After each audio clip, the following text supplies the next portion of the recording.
প্রথমে তোমরা এই ভিডিওটি দেখো, তারপরে এই ভিডিওর সব থেকে ফানি কমেন্টস গুলো আমরা পড়বো। হিম্মত নেই রাত্রে উঠে একলা পেশাব করার, আর আমাকে মারার ধমকি দিচ্ছে। আরে ভাই, আগে নিজের মন থেকে ভয়টা সরা, তারপর মস্তান ভাইকে মারার ধমকি দিস। तो चलिए शुरू करते हैं। মেয়েটা রুচি আছে, মানতে হবে। মুস্তান ভাই ছাপড়ি ভাই।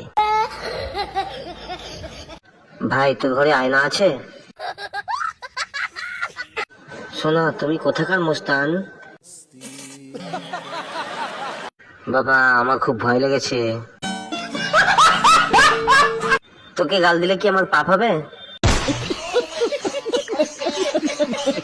মালটাকে দেখলেই গাল দিতে ইচ্ছা হয় ভীষণ। ও নেশার ঘুরে আছে, ওকে তেঁতুলের জল দে। ছাবড়ার পাশে ছেবড়ি ভালোই মিলেছে ভাই।